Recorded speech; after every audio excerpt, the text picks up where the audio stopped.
ಅಮೆರಿಕಾದವರು ಪರಮಾಣುನ ಹೊಂದಬಹುದು, ಪರಮಾಣು ಬಾಂಬ್ ಮಾಡಬಹುದು, ಫ್ರಾನ್ಸ್ನವ್ರು ಮಾಡ್ಬೋದು, ಇಸ್ರೇಲ್ನವ್ರು ಮಾಡ್ಬೋದು. ಅವ್ರು ಮಾಡೋ ಕೆಲಸ ಯಾಕೆ ಇರಾನ್ನವ್ರು ಮಾಡಬಾರ್ದು? ಒಂದು ಸಭಾವರಿ ಏನಾಗುತ್ತೆ ಅಂದರೆ, ಪರಮಾಣು ಅಸ್ತ್ರಗಳನ್ನು ಹೊಂದಿರುವ ಕೆಲವೇ ದೇಶಗಳು ಪರಮಾಣು ಅಸ್ತ್ರಗಳು ಹೊಂದಿವೆ. ಅದರಲ್ಲಿ ಬಹಳ ದೊಡ್ಡ ದೇಶಗಳು, ಪರಮಾಣು ಅಸ್ತ್ರ ಹೊಂದಿರುವ ಬಹಳ ದೊಡ್ಡ ದೇಶಗಳು America, Russia, China, France, Israel ಕೂಡ ಪರಮಾಣು ಹೊಂದಿದೆ. ಆಮೇಲೆ ಭಾರತನೂ ಹೊಂದಿದೆ, ಪಾಕಿಸ್ತಾನ ಹೊಂದಿದೆ.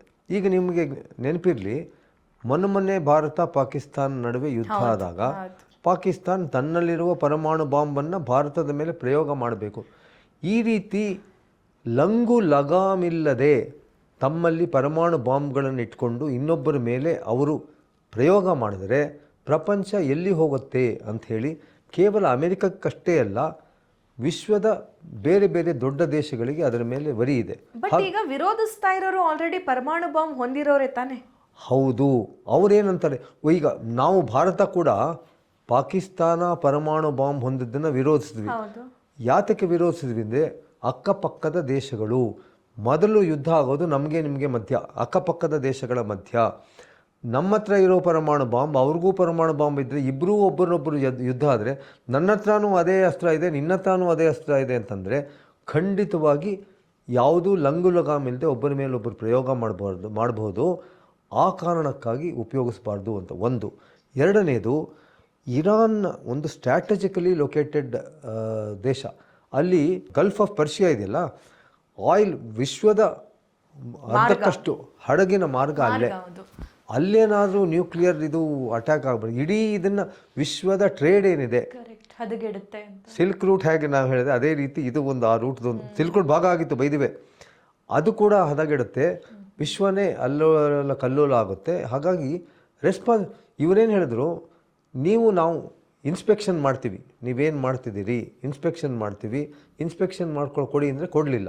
ನಾವು ಬಾಂಬ್ ಮಾಡಲ್ಲ ಅಂತ ಬಾಯಲ್ಲಿ ಹೇಳಿದ್ರು. ನೀವು ಮಾಡದೆ ಹೋದರೆ ತೋರಿಸಿ ನಮಗೆ ಅಂತ ಕೇಳಿದ್ರೆ ಅದು ಮಾಡೋಕ್ಕೆ ಕೊಡಲಿಲ್ಲ.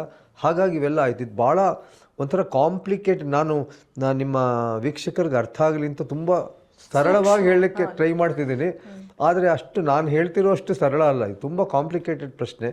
ಹೀಗಾಗಿ ಪರಮಾಣು ಬಾಂಬ್ ಇರಾನ್ ಮಾಡಬಾರದು ಅನ್ನುವ ಏಕೈಕ ಉದ್ದೇಶದಿಂದಲೇ ಇಷ್ಟೆಲ್ಲ ನಡೀತಾ ಇರೋದು.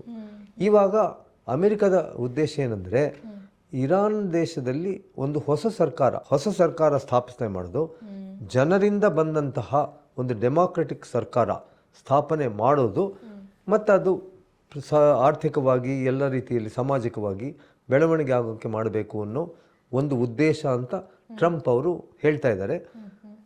ಆ ಉದ್ದೇಶ ಸಫಲ ಆಗಲಿ ಅಂತ ನಾವೆಲ್ಲ ಅನ್ಕೋಬೇಕು. ಆದರೆ ಯುದ್ಧ ತುಂಬ ದಿವಸ ನಡೆದರೆ, ಈಗಾಗಲೇ ನೋಡಿ ದುಬೈ ಮೇಲೆ ಬಾಂಬ್ ಬಿತ್ತು, ಕತಾರ್ ಹತ್ರ ಬಾಂಬ್ ಬಿತ್ತು, ಬೆಹರೀನ್ ಮೇಲೆ ಬಾಂಬ್ ಬಿತ್ತು.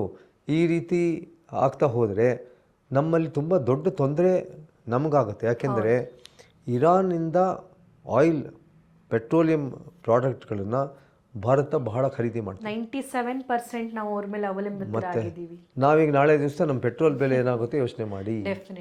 $100 ಪೆಟ್ರೋಲ್ $500 ಆದರೆ ನೀವು ಎಲ್ಲಿ ಹೋಗೋಣ? ಅದೇ ರೀತಿ ಚೀನಾ ದೇಶ ಪೆಟ್ರೋಲ್ ತುಂಬ ತಗೋತೆ. ಅಮೇರಿಕಾಗೆ ವೆನಿಸುವೆಲಾ ಅಟ್ಯಾಕ್ ಮಾಡಿ ಅಲ್ಲಿ ಇವನು ಮಾಡಿಬಿಟ್ರಲ್ಲ. ಇನ್ನೊಂದು ನೀವು ನೋಡಬೇಕು, ನಮ್ಮ ಸಿವಿಲ್ ಸರ್ವಿಸ್ ವಿದ್ಯಾರ್ಥಿಗಳು ಗಮನ ಇಟ್ಟು ನೋಡಲಿ, ವೆನಿಸುವೆಲಾಗೆ ಅಮೇರಿಕಾ ಅಟ್ಯಾಕ್ ಮಾಡಿ ವೆನಿಸುವೆಲಾದ ಅಧ್ಯಕ್ಷರನ್ನೇ ರಾತ್ರೋರಾತ್ರಿ ಕಿಡ್ನ್ಯಾಪ್ ಮಾಡಿ ಅಮೇರಿಕಾಗೆ ತಂದು ಜೈಲಲ್ಲಿ ಇಟ್ಟರಲ್ಲ, ಅದೇ ರೀತಿ ಇರಾನ್ ಮೇಲೆ ಅಟ್ಯಾಕ್ ಮಾಡಿ ಇರಾನ್ನ ಅಯೋತಲ್ಲಾ ಅವರನ್ನೇ, ಹಮೇನಿನೇ ನೀವು ಕೊಲೆ ಮಾಡಿ ಅವರ ಮಗ, ಅವರ ಸೊಸೆ, ಮೊಮ್ಮಕ್ಕಳು ಎಲ್ಲರನ್ನೂ ನಾಶ ಮಾಡಿದ್ರಲ್ಲ. ಇದರ ಉದ್ದೇಶ ಒಂದೇ, ವೆನಿಸುವೆಲಾ ವಿಶ್ವದ ಅತ್ಯಂತ ಹೆಚ್ಚಿನ ಪೆಟ್ರೋಲಿಯಂ ಪ್ರೊಡಕ್ಷನ್ ದೇಶ, ಇರಾನ್ ಅದೇ ರೀತಿ ಪೆಟ್ರೋಲಿಯಂ ದೇಶ. ಇರಾನ್ ಪೆಟ್ರೋಲಿಯಂ ಯಾರಿಗೆ ಬೇಕು ಹೆಚ್ಚಾಗಿ ತಗೊಳ್ಳೋದು?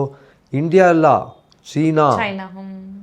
ಅಮೇರಿಕಾಗೂ ಚೀನಾಗೂ ಆಗಲ್ಲ. ಸಾರ್ವಭೌಮತ್ವ ಇವೆಲ್ಲ ಒಳೊಳಗೆ ಏನಿರುತ್ತೆ ಅಂದರೆ, ವಿಶ್ವದಲ್ಲಿ ಯಾರು ಸಾರ್ವಭೌಮತ್ವ ಸಾಧಿಸಬೇಕು, ಅಮೇರಿಕಾಗೆ ಚೀನಾ ಆಗಲಿ, ಇರಾನ್ ಆಗಲಿ, ವೆನಿಸುವೆಲಾ ಆಗಲಿ, ರಷ್ಯಾ ಆಗಲಿ, ಯಾರೇ ಆಗಲಿ ಸಾರ್ವಭೌಮತ್ವ ಸ್ಥಾಪಿಸುವುದು ಇಷ್ಟ. ನಾನೇ ದೊಡ್ಡಣ್ಣ ಆಗೋದು ಇಷ್ಟ ಇಲ್ಲ. ದೊಡ್ಡಣ್ಣ ಅಂತ ಅಮೆರಿಕ ಯಾವಾಗಲೂ ತನ್ನನ್ನು ತಾನು ನಾನೇ ದೊಡ್ಡಣ್ಣ. ಬಟ್ ಅದರಿಂದ ಅವಾಗವಾಗ ಅಪಾಯಗಳು ಕೂಡ ಆಗುತ್ತಲ್ಲ ಸರ್. ಆಗುತ್ತೆ, ಹಾಗೆ ಆಗುತ್ತೆ. ಯಾಕೆಂದರೆ ನಮ್ಮ ಟ್ಯಾಕ್ಸೇಷನ್, ಟ್ಯಾಕ್ಸ್ ವಾರ್ ಅಂತಾನೆ ನಾವು ಅದನ್ನ ಕರಿಬಹುದು. ಎಲ್ಲ ಥರ ಆಗುತ್ತೆ. ಇದು ಮುಂದೆ ಏನೇನಾಗುತ್ತೋ ನೋಡೋಣ. ಈಗ ಸದ್ಯಕ್ಕಂತೂ ಇದರಿಂದ ಸಾಕಷ್ಟು ಜಾಗತಿಕವಾಗಿ ಬದಲಾವಣೆಗಳಾಗುತ್ತೆ. ಜಾಗತಿಕವಾಗಿ ಬೇಕಾದಷ್ಟು ಬದಲಾವಣೆ, ಆರ್ಥಿಕವಾಗಿ ಬದಲಾವಣೆ ಆಗುತ್ತೆ, ಸಾಮಾಜಿಕವಾಗಿ ಬದಲಾವಣೆ ಆಗುತ್ತೆ, ರಾಜಕೀಯವಾಗಿ ಬದಲಾವಣೆ ಆಗುತ್ತೆ. ಹೊಸ ರೀತಿಯ ಪೊಲಿಟಿಕಲ್ ಈಕ್ವೇಷನ್, ಹೊಸ ರೀತಿಯ ಕಂಟ್ರಿಗಳ ಮಧ್ಯೆ ಈಕ್ವೇಷನ್ ಪ್ರಾರಂಭ ಆಗುತ್ತೆ.